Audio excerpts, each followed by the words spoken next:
The Democrat Party must be held to account for decades of its support of slavery, segregation and racial discrimination. That's according to a resolution proposed by Congressman Louis Gohmert Thursday, citing the House's own rules that bar any entity tied to slavery from participating in U.S. politics. Any political organization or party that has ever held a public position that supported slavery or the Confederacy shall either change its name or be barred from participation in the House of Representatives.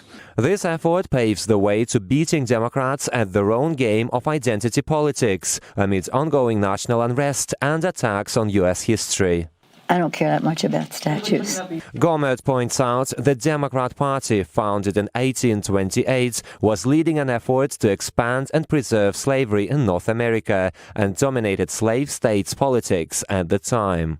In the late 1850s, Democrats attempted to cement slavery and ensure what they called states' rights to preserve it, paving the way to secession and civil war. The Democratic Party platform of 1856 further declares that new states to the Union should be admitted, quote, with or without domestic slavery as the state may elect, unquote. The Democratic Party platform of 1860 directly in seeking to uphold the Fugitive Slave Act. The echoes of secession were recently amplified by present-day Democrats, pointing to 10th Amendment states' rights in opposition to DHS deployments in Portland riots. If they go off federal property itself and patrol streets or anything else, they have to get the permission of the executive in charge, the mayor or governor. That's how this should be done. But back in the 1860s, the Democrats' first attempt to split this country failed, and the party had to reinvent itself as resistance to the federal government.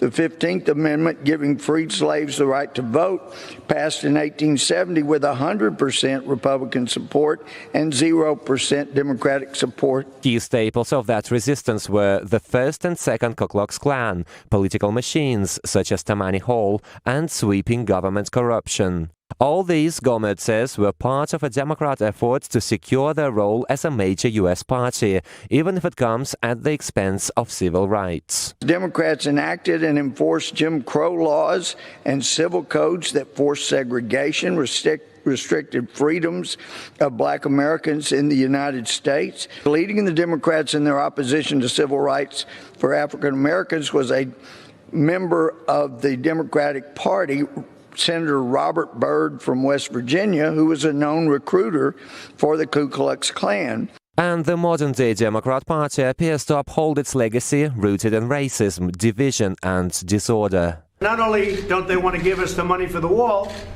they don't want to give us the space to detain murderers, criminals, drug dealers, human smugglers.